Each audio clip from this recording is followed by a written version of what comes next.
Hello students, हमारा आज का टॉपिक है electric dipole in uniform electric field. Earlier we studied about the concept of electric dipole. What do you mean by electric dipole? When two charges of equal magnitude but opposite nature are placed at a very short distance, they form a dipole. उसके बाद बात आती है uniform electric field की। Electric field क्या होता है? एक ऐसा रीजन या एक ऐसा एरिया जिसके अंदर इलेक्ट्रिसिटी का जो फोर्स है वो दूसरे चार्जेस के ऊपर लगता है। तो यूनिफॉर्म का मतलब क्या होता है कि चार्ज ने यूनिफॉर्म पहन रखी है, ऐसा कुछ नहीं होता। एक्चुअल में क्या होता है कि वहां पर इलेक्ट्रिक फील्ड की जो स्ट्रेंथ है वो हर जगह एक जैसी होती है, तो इसको हम यूनिफॉर्म इलेक्ट्रिक फील्ड बोलते हैं। अब देखो कि यूनिफॉर्म इलेक्ट्रिक फील्ड हम कैसे बना सकते हैं या उसको कैसे शो करेंगे। सबसे पहले यहां पर हमारे पास एक पॉजिटिव चार्ज है और यहां पर एक नेगेटिव चार्ज आ गया, तो जो फील्ड लाइंस बनेगी वो हम यहां से ऐसे बना सकते हैं, क्योंकि पॉजिटिव से बाहर की डायरेक्शन होनी चाहिए और नेगेटिव में डायरेक्शन अंदर की तरफ आनी चाहिए, तो ये डायरेक्शन बन गई। इसी प्रकार कई सारे पॉजिटिवली चार्ज पार्टिकल्स हैं जो इस तरह से रखे हुए हैं पास पास में, और आगे नेगेटिवली चार्ज पार्टिकल है। तो इस तरह से हम बना सकते हैं यूनिफॉर्म इलेक्ट्रिक फील्ड। ये यूनिफॉर्म इलेक्ट्रिक फील्ड की पहचान है जिसके अंदर जो फील्ड लाइंस होती है वो लगभग एक जैसी डिस्टेंस पर होती है, यानी कि इनके बीच का जो स्पेस होता है वो यूनिफॉर्मली डिस्ट्रीब्यूटेड होता है, इक्वल ये स्पेस रहेगा, तो हम इसको यूनिफॉर्म इलेक्ट्रिक फील्ड कह सकते हैं। तो टॉपिक ये है कि electric dipole in uniform electric field. अब एक तो इलेक्ट्रिक फील्ड यहाँ पे पहले से बना हुआ है पॉजिटिव और नेगेटिव चार्जेस की वजह से। अब हमारा जो डाइपोल था वो हम अगर इसके अंदर लाके रख देते हैं तब क्या होगा, वो कंसेप्ट हमने यहां पर पढ़ना है। तो देखो कि एक हमारे पास इलेक्ट्रिक डाइपोल है इस प्रकार, इसको हमने थोड़ा सा ओब्लिकली रखा हुआ है, ये आ गया इलेक्ट्रिक डाइपोल। इलेक्ट्रिक डाइपोल कैसे बनता है? जिसकी तरफ एक साइड में हमारा पॉजिटिव चार्ज होना चाहिए और एक तरफ नेगेटिव चार्ज हमारा आना चाहिए। ये हमने बना दिया इस प्रकार। ये यहाँ पे जो फील्ड लाइंस है वो डाइपोल को इंटरसेक्ट कर रही है।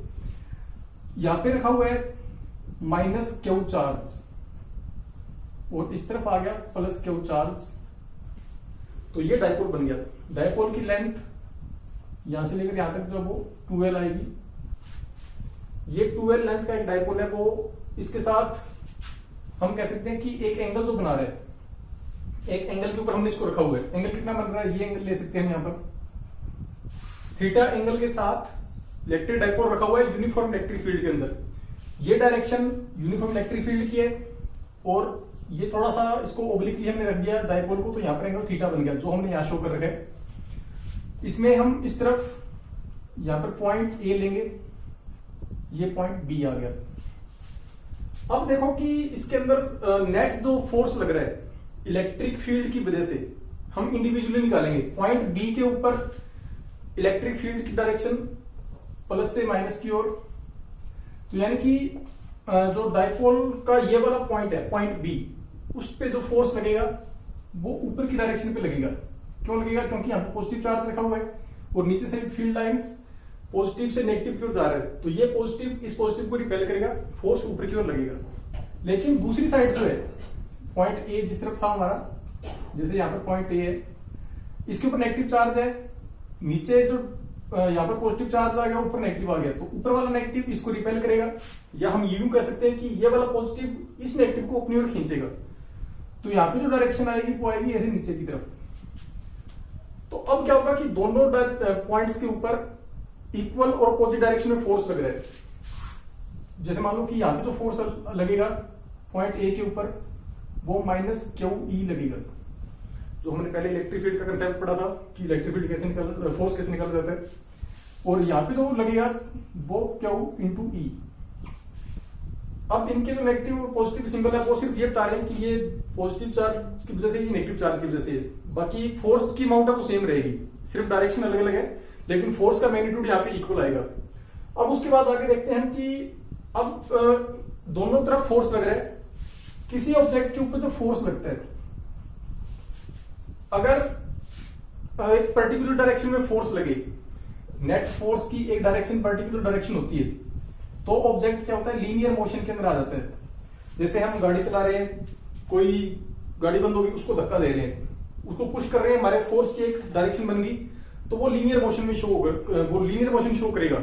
लेकिन अगर इस तरह का केस आ जाए, यहां पर क्या है कि फोर्स तो लग रहा है लेकिन नेट फोर्स यहां पे जीरो है, इसकी कोई पर्टिकुलर डायरेक्शन नहीं है। नेट फोर्स जीरो क्यों है?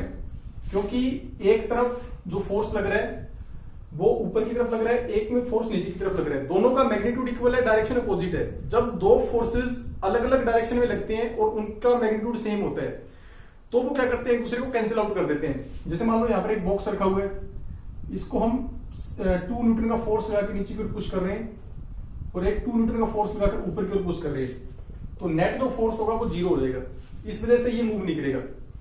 लेकिन यहां पर क्या था कि दोनों जो फोर्स लग रहे थे वो सपोज करो कि इस लाइन के सीध में थे दोनों, तो दोनों की जो डायरेक्शन थी आमने सामने बिल्कुल एक जैसी थी, लेकिन यहां पर फोर्सेस का मैग्नीट्यूड तो सेम है, लेकिन जो लगने की डायरेक्शन है, ये जो फोर्स है ये इस लाइन की सीध में हम मान सकते हैं और ये जो फोर्स है वो इसकी सीध में लग रहा है, तो दोनों फोर्सेस के बीच में इतना गैप है, दोनों फोर्स सेम पॉइंट पे नहीं है, अलग अलग पॉइंट पे लग रहे हैं, दोनों के बीच में एक प्रॉपर गैप यहाँ पे हमने देखा हुआ है। तो इस तरह का जो केस होता है तो उसको हम क्या बोलते हैं, जहां पर फोर्स अलग अलग पॉइंट पे लग रहे हैं लेकिन मैग्नीट्यूड सेम है, तो वो कपल की फॉर्मेशन बनाते हैं, कपल ऑफ फोर्स। ये फोर्सेस का कपल बन गया।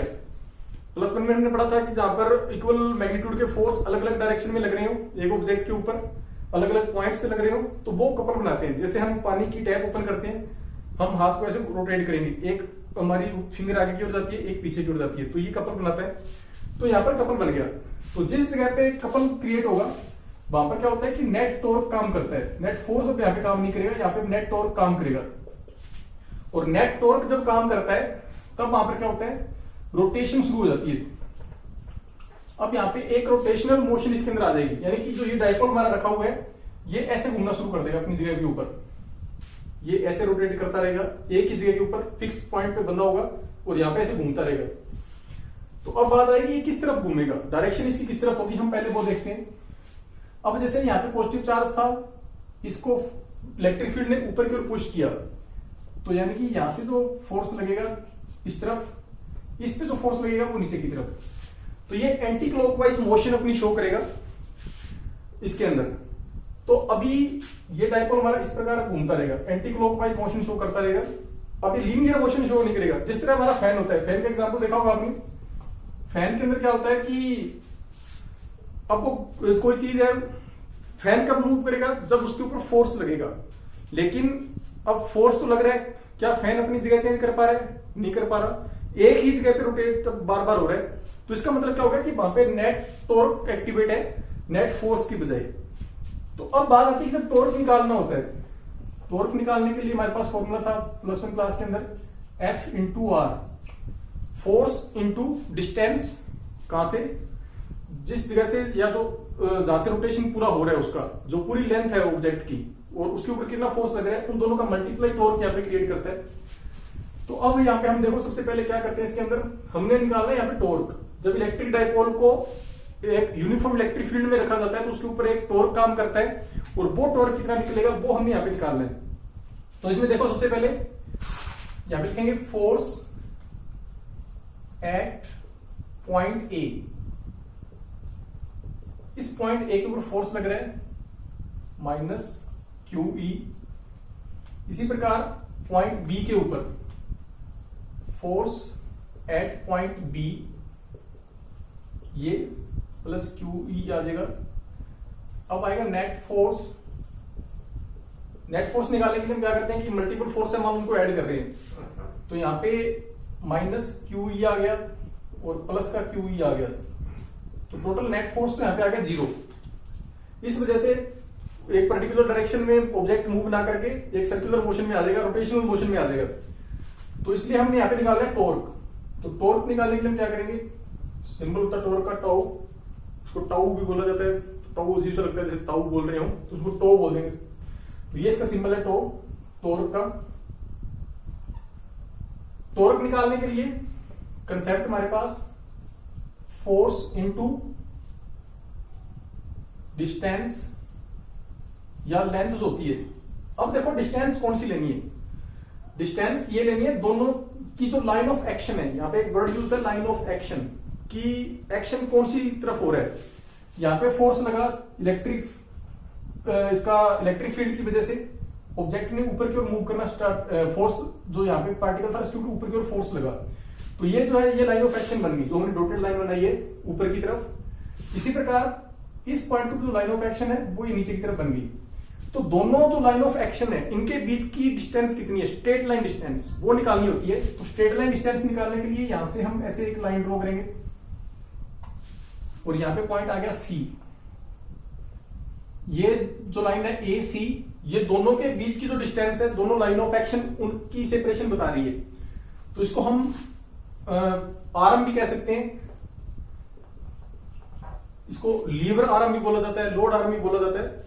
तो ये आर्म है दोनों के बीच का, दोनों के फोर्सेस के बीच की, या हम कह सकते हैं कि distance between two line of action. तो अब यहाँ पे फोर्स की जो वैल्यू है इसको हम एफ से यहां पे लिख देंगे। आर्म कौन सा, ये ए सी, ए सी यहाँ पे कंसीडर करेंगे। एफ की वैल्यू आप यहां से क्यू ई लिख सकते हो, कोई दिक्कत नहीं है। ये क्यू ई आ गया, प्लस माइनस का कोई चक्कर नहीं लगाना, हमने चक्करों में नहीं पढ़ना, क्योंकि क्यू ई सिर्फ मैग्नीट्यूड देखना है कि वैल्यू कितनी है, प्लस माइनस तो वो तो चार्जेस की वजह से बता रहा था। अब एसी की वैल्यू ऐसे कितनी आएगी, एसी की वैल्यू निकालने के लिए हम इसको एक राइट एंगल ट्रायंगल की तरह कंसीडर करेंगे। आपको नजर आ रहा होगा कि ये एसी जो है हमारा, ये बीसी आ गया इधर, और ये ए बी, इसके अंदर बी के ऊपर थीटा एंगल बन रहा था हमारा, और ये यहां पर एक 90 एंगल बन रहा है। इसका मतलब क्या हो गया, इसमें एसी जो है हमारा वो परपेंडिकुलर है, ए बी हाइपोटेनियस है और बीसी इसका बेस है। ए बी आपको दे रखा है 2L, एसी निकालना है। तो एसी निकालने के लिए हम यहां पे क्या करते हैं, साइन थीटा की प्रॉपर्टी यूज करते हैं। Sine theta is equal to perpendicular upon hypotenuse. Perpendicular है इसका एसी, तो यहां पे आएगा साइन थीटा, यहां पे एसी लिख दिया हमने। हाइपोटेनियस ए बी जो इसकी लेंथ दे रखी है ये आ गई, तो ये आ जाएगा sine theta A C, A B की वैल्यू 2L जो लेंथ होती है डायपोल की इनिशियल जो थी, तो टोटल ए सी की वैल्यू आ गई 2L साइन थीटा। अब ये 2L साइन थीटा जो है वो ए सी की जगह हमने लिखना है, ये आ गया 2L साइन थीटा। अब इसमें देखिए कि हमारा Q और 2L इनको हम एक साथ लिख लें, Q आ गया, इसके साथ 2L आ गया, E साइन थीटा हमने आगे लिख दिया। तो Q इंटू 2L जो होता है वो डायपोल मोमेंट P बनाता है हमारा, तो इसकी जगह पे आ जाएगा P, आगे E दे रखा है, आगे साइन थीटा दे रखा है। तो जो टॉर्क यहां पे लगेगा वो PE साइन थीटा की फॉर्म में लगेगा। इसका मतलब क्या है, साइन थीटा जब किसी के साथ आ जाता है इसका मतलब ये होता है कि ये दो अलग अलग मतलब वेक्टर्स के बीच में एक तीसरा वेक्टर बन रहा है। जैसे इलेक्ट्रिक फील्ड जो था इसकी डायरेक्शन हम ऐसे ले सकते हैं,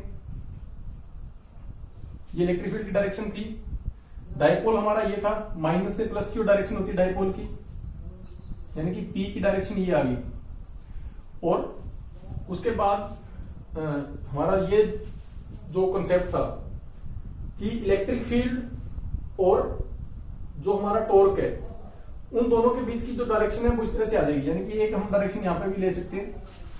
तो तीन यहां पे आपको डायरेक्शन नजर आ रही है, एक डायरेक्शन टॉर्क की इस तरफ आ जाएगी, इलेक्ट्रिक फील्ड ऊपर की ओर नजर आ रहा है हमें, और ये जो डायरेक्शन है इसमें, ये डायरेक्शन देखो तीसरी, हम तीन डायरेक्शन की बात करें कौन कौन सी कर रहे हैं। एक तो ये कि जो इसकी मोशन है, ये तो आ गया इलेक्ट्रिक फील्ड, और मोशन इस तरफ हो रही है इसकी, ये साइड सीधे जा रही है, वो साइड ऊपर जा रही है, तो ये एक इसकी P की डायरेक्शन आ जाएगी, और बीच में एक डायरेक्शन आ रही है डायपोल की खुद की। तीन डायरेक्शन आ गई, एक डायपोल, एक इलेक्ट्रिक फील्ड और एक टॉर्क, तो तीनों की डायरेक्शन अलग अलग है, इसलिए यहाँ पे साइन थीटा का जो कंसेप्ट है वो यूज होता है। अगर इन दोनों में से किसी एक की डायरेक्शन फॉलो की जाती फिर वहां पे कोस थीटा आ जाता। अब इसको अगर आप वेक्टर फॉर्म में लिखोगे तो टो vector is equal to P vector cross E vector हम लिख सकते हैं, वहां पे फिर हमारा साइन थीटा को नहीं लगेगा। अगर आपने कुछ कंडीशन लगानी है इसके अंदर, थीटा की वैल्यूज पुट करनी है, तो उसमें केसेस होते हैं कि theta is equal to 0 degree. अगर थीटा 0 डिग्री पे है, 0 डिग्री का मतलब अगर इलेक्ट्रिक फील्ड ऊपर की तरफ है और हमारा डायपोल भी इसी डायरेक्शन में रखा हुआ है, यानी कि ये माइनस क्यू प्लस क्यू, ये माइनस क्यू, तो जो अब ये क्या होगा कि इनके बीच में 0 डिग्री एंगल बनेगा, पैरेलल जब ये हो जाएंगे तब 0 डिग्री एंगल आ जाएगा। उस केस में टॉर्क जो होगा वो भी 0 रह जाएगा। Second condition, if theta is equal to 90 degree, theta 90 degree पे आ जाएगा, उस केस के अंदर साइन 90 की वैल्यू 1, टॉर्क जो हमारा होगा, टॉर्क हमारा मैक्सिमम बन जाएगा, इसकी वैल्यू जो वो पीई के बराबर आ जाएगी। तो इस तरह से हम अलग अलग इसमें वैल्यू पुट कर सकते हैं, जो भी कंडीशन हमें दे रखी होती है। तो ये कंसेप्ट होता है इलेक्ट्रिक डाइपोल का। जब इसको electric field, uniform electric field के अंदर रखा जाता है तो ये एक रोटेशन अपनी स्टार्ट कर लेता है। इलेक्ट्रिक फील्ड यहाँ पे हमेशा यूनिफॉर्म ही लेना है आपने, नॉन यूनिफॉर्म का केस इसमें कंसीडर नहीं किया जाता। हमारा सिलेबस जो है उसी के अंदर इसी तरह का कंसेप्ट है। तो ये तो हमारा टॉपिक था electric dipole in uniform electric field. उसके बाद एक और हमारा टॉपिक है सेकंड इसके अंदर, वो ये है कि जो हमारा डाइपोल है उसकी एनर्जी कितनी होगी। तो हम यहाँ पे टॉपिक लेते हैं अगला, पोटेंशियल एनर्जी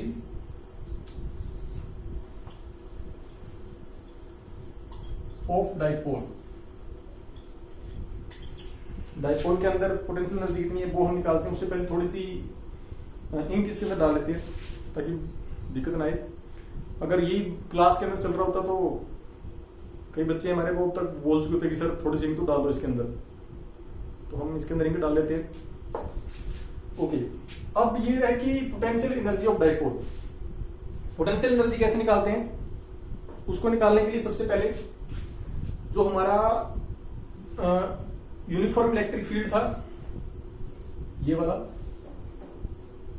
ये डायरेक्शन यूनिफॉर्म इलेक्ट्रिक फील्ड की आ गई। इसके अंदर स्टार्टिंग के अंदर देखो कि हमारा डाइपोल है वो ऐसे रखा हुआ है,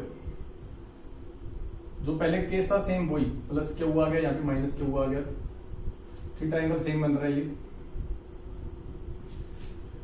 अब क्या होगा कि अगर हम इसको घुमाना चाहें, एक तो ये अपने आप घूमेगा, वो किस डायरेक्शन में घूमेगा, वो घूमने की डायरेक्शन जो अपने पहले निकाली हुई है एंटी क्लॉकवाइज, क्योंकि इलेक्ट्रिक फील्ड जो है वो प्लस से माइनस की ओर था, वो इस फोर्स को ऊपर की ओर पुश करेगा और इस फोर्स को नीचे की ओर पुश करेगा, इसकी वजह से एंटी क्लॉकवाइज घूमेगा।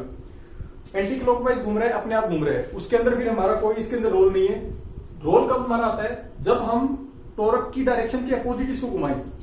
टॉर्क लग रहा है anti clockwise, anti clockwise direction यहाँ पे टॉर्क की है एंटी क्लॉकवाइज, ये नेचुरल इसकी डायरेक्शन है जिस तरह से अभी ये केस मैंने लिया हुआ है।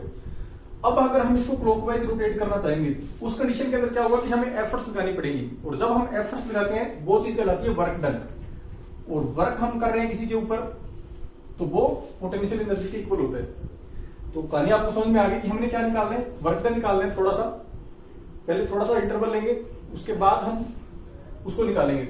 तो जैसे देखो कि अभी ये हमारा इनिशियल एंगल है इसका θ1, जब हम इसको थोड़ा सा घुमाएंगे तब इसकी पोजीशन चेंज हो जाएगी, यानी कि हमारा जो डाइपोल है वो, सपोज करो कि हमने अब इसको फोर्सफुली नीचे की ओर घुमा दिया थोड़ा सा, तो क्या हो गया कि माइनस क्यू तो था ऊपर चला गया, प्लस क्यू नीचे आ गया, तो अब इसमें एंगल है वो चेंज हो गया। यानी कि देखो पहले जो इनिशियल एंगल था यहाँ पे जो बन रहा था, इसके साथ एंगल बन रहा था θ1, अभी ये पोजीशन आ गई, इस पोजीशन के अंदर जो एंगल बनेगा इसका, हम कह सकते हैं कि अब जो एंगल बन रहा है वो θ2 बन रहा है। एंगल चेंज हो गया, पहले ऐसे था, पहले ऐसे था सॉरी, फिर घुमा के ऐसे हो गया। तो इस तरह से हम जब इसको अपोजिट डायरेक्शन में घुमा रहे हैं तो एंगल चेंज हो रहा है डाइपोल और इलेक्ट्रिक फील्ड के बीच में, या यूनिफॉर्म इलेक्ट्रिक फील्ड के बीच में। तो इसकी वजह से क्या होगा, हमने यहाँ पे वर्क डन किया है dw, थोड़ा सा इसको नीचे की ओर घुमा दिया। अगर हम इसको ऊपर की ओर घुमाएंगे फिर तो हमें वर्क डन की जरूरत नहीं, ऊपर तो अपने आप ही घूम रहे हो, हम अपोजिट डायरेक्शन में घुमा रहे हैं तो ये आ जाएगा dw, इसमें वर्क डन आ जाएगा। और ये किसके बराबर आएगा, ये आएगा PE sin theta d theta के बराबर इसका जो वर्क डन है वो आ जाएगा। और इसके अंदर जब हमने टोटल वर्क डन निकालना है तो हम dw का इंटीग्रेशन करना पड़ेगा। ये इसके बराबर आएगा θ1 से θ2, इसकी लिमिट आ जाएगी, और dw हम यहाँ पे इसमें लेकर चलेंगे। अब देखो यहाँ पे आ जाएगा इंटीग्रेशन के अंदर PE sine theta d theta आ गया θ1 टू θ2। अब इसमें PE ये दोनों कांस्टेंट है, ये इंटीग्रेशन से बाहर आ जाएंगे, अंदर आ गया साइन थीटा d थीटा, θ1 से θ2 इसकी लिमिट है। तो देखो साइन थीटा का इंटीग्रेशन माइनस कोस थीटा, यहाँ पे आ गया माइनस कोस थीटा, लिमिट अब इसकी पुट करनी है आपने θ1 से लेकर θ2 तक। अब लिमिट पुट करेंगे तब क्या हो जाएगा, ये आ गया PE माइनस, अगर आपने आगे लगा दिया पहले तो ब्रैकेट के अंदर सिर्फ कोस थीटा प्लस का बच गया, तो यहाँ पे आएगा कोस θ2 माइनस कोस θ1, ये इसके अंदर अपने लेकर चलेंगे। अब इसमें भी आगे कंडीशन होती है कि इनिशियली अगर θ1 की वैल्यू हमारी 0 डिग्री है और θ2 को हम थीटा मान लें, इसका कहने का मतलब ये है कि स्टार्टिंग के अंदर हमने इसको बिल्कुल ऐसे वर्टिकली रखा हुआ है, जो डायरेक्शन इलेक्ट्रिक फील्ड की थी वही अगर आपने डायपोल की रखी है तो इनिशियल एंगल 0 डिग्री, उसके बाद हमने कुछ भी एक एंगल पे घुमा दिया, वो एंगल थीटा इसमें माना जाएगा।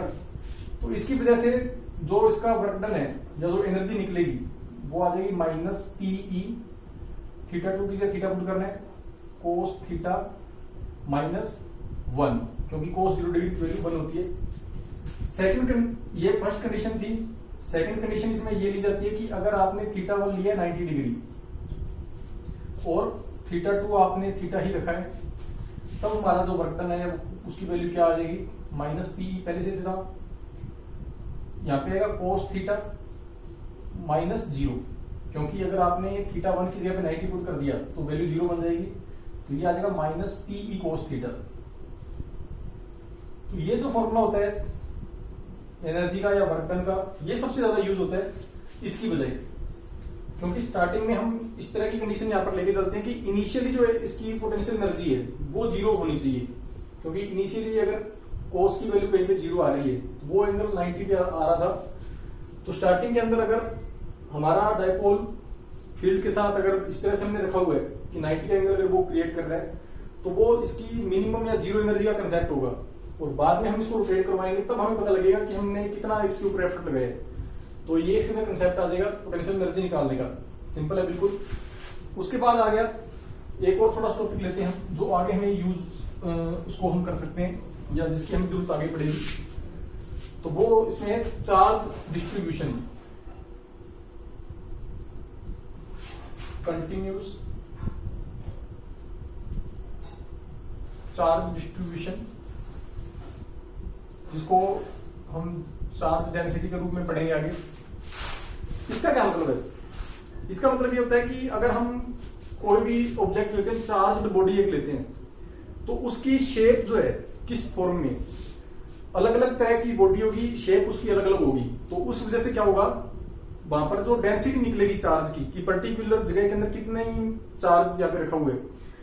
डेंसिटी जैसे आपने पढ़ा होगा, density equal to mass upon volume, particular जगह के अंदर कितना मास है वो हम निकाल सकते हैं। उसी प्रकार अब यहाँ पे चार्ज की डेंसिटी निकल रही है, जैसे मान लो कि ये मार्कर है, इसको हमने चार्ज कर दिया, क्योंकि प्लास्टिक का चार्ज हो सकता है, जो पहले हमने स्टार्ट में एक्सपेरिमेंट देखे थे, तो इसकी कितनी जगह के ऊपर कितना चार्ज रखा हुआ है। हम नॉर्मली एक तो आप ये मान के चलते हैं कि अगर इसको चार्ज करना है तो इसकी हर जगह पे आपको एक जैसा चार्ज मिलेगा, तो इसको हम बोलेंगे कंटिन्यूस चार्ज डेंसिटी या डिस्ट्रीब्यूशन। चार्ज जो वो हर जगह पे एक जैसा डिस्ट्रीब्यूट किया गया है। तो वो ऑब्जेक्ट किस तरह का है, सबसे पहले जैसे लेते हैं कि हमारे पास एक वायर है, तो इसमें क्या होगा, चार्ज का जो डिस्ट्रीब्यूशन है वो लीनियर फॉर्म में होगा, एक लाइन के ऊपर ही। जैसे मान लो वायर है, उसके ऊपर हमने चार्ज दे दिया, पॉजिटिवली इसको चार्ज कर दिया, तो इसकी हर जगह के ऊपर एक जैसा चार्ज है, यहाँ पर भी सेम है, यहाँ पर सेम है, यहाँ पर सेम है, तो ये लीनियरली यहाँ पे चार्ज डिस्ट्रीब्यूटेड है। और उसको जो अपने निकालते हैं, लीनियर चार्ज डिस्ट्रीब्यूशन है, उसको निकालने के लिए क्या करते हैं, यहाँ पे हम लैम्डा इसका सिंबल यूज करते हैं, लीनियर चार्ज डेंसिटी, ये आ गया लैम्डा, और ये निकाला जाता है डी क्यू अपॉन में डी एल। कितना चार्ज है वायर के ऊपर, टोटल जितना चार्ज है उसको हम लेंथ से डिवाइड कर देंगे, तो हमारे पास पर यूनिट लेंथ के ऊपर कितना चार्ज है वो आ जाएगा। जैसे मान लो कि यहाँ पे 100 कूलम चार्ज है और वायर की लेंथ है 10 सेंटीमीटर, इसका मतलब क्या होगा कि 10 कूलम चार्ज पर सेंटीमीटर जगह के ऊपर आ जाएगा। 1 सेंटीमीटर वायर के अंदर 10 कूलम चार्ज है, इसको हम बोलेंगे लीनियर चार्ज डेंसिटी या डिस्ट्रीब्यूशन। सेकंड कंसेप्ट आता है सरफेस चार्ज डेंसिटी का। सरफेस चार्ज डेंसिटी का मतलब है कि पहले तो हमने यहां पर माना था कि ऑब्जेक्ट है हमारे पास वो एक वायर की जैसा है, लेकिन अगर मान लो हमारे पास कोई ऑब्जेक्ट इस पेज की तरह अगर होगा, इतना बड़ा है, थिकनेस बहुत कम है, इसलिए हम इसको सिर्फ 2 डायमेंशनल में लेकर चलते हैं। यानी कि एक तो इसकी ये वाली साइड और एक ये वाली, इसकी जो थिकनेस है, जो मोटाई है, वो लगभग 0 के बराबर है, तो ये हम कंसीडर नहीं करेंगे। तो अगर इस तरह का हमारे पास कोई ऑब्जेक्ट है जो 2 डायमेंशनल वाला है, 2D का अगर कोई ऑब्जेक्ट है, उसका चार्ज डिस्ट्रीब्यूशन निकाला जाता है तो वो सरफेस चार्ज डेंसिटी कहलाता है। इसको हम सिग्मा से रिप्रेजेंट करते हैं। यहां पे आ जाता है डी क्यू या डेल्टा क्यू भी लिखा जा सकता है, डेल्टा क्यू अपॉन में डेल्टा एस या डेल्टा ए भी आप लिख सकते हो। सबसे पहले एरिया निकालेंगे। मान लो कि ये हमारे पास शीट है मेटल की या कोई भी चीज की, इसके ऊपर चार्ज है, तो चार्ज कितना है वो वैल्यू हम यहां पुट कर देंगे, और इसकी साइड मान लो कि ये 3 सेंटीमीटर है, ये 5 सेंटीमीटर है, तो एरिया फाइंड आउट करके इसको डिवाइड कर देंगे, तो पर यूनिट एरिया के अंदर कितना चार्ज रखा हुआ है वो हम निकाल सकते हैं। उसके बाद नंबर 3 जो होता है वो होता है वॉल्यूम चार्ज डेंसिटी। यानी कि अगर ऑब्जेक्ट हमारे पास 3D की फॉर्म में है, 3D ऑब्जेक्ट होगा, तो उसके अंदर जो चार्ज निकलेगा वो हम रो के अंदर निकालते हैं, सिंबल रो यहां पे आ जाएगा डी क्यू अपॉन में डी डेल्टा वी। तो आपके दिमाग में ये होगा कि जो वायर थी वो भी तो एक तरह से 3D के अंदर थी, लेकिन देखो कि यहाँ पे जो वायर हम यूज करते हैं, जो लीनियर वाला केस था उसमें जो वायर थी वो इतनी पतली होती है कि उसकी डायमीटर जो है वो लगभग हम कह सकते हैं कि उसकी लेंथ की कंपैरिजन में 0 के बराबर है। यानी कि लेंथ उसकी 10 सेंटीमीटर, डायमीटर उसका मान लो 0.1 mm या 1 mm भी मानेंगे तो बहुत ही वो कम हो जाता है। इस केस में हम उसको सिर्फ एक लेंथ के अंदर ही लेकर चलते हैं।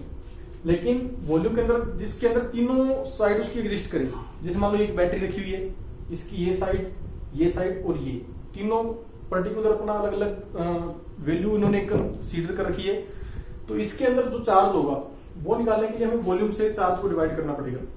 तो ये 3 चीज होती है, surface charge density, volume charge density और लीनियर चार्ज डेंसिटी। ये आगे यूज होगी हमारे अगला जो टॉपिक होगा हमारा गाउस लॉ, उसके अंदर। तब तक आप इन 3 चीजों का ध्यान रखें, अपनी स्टडी कंटिन्यू रखें। Have a good day.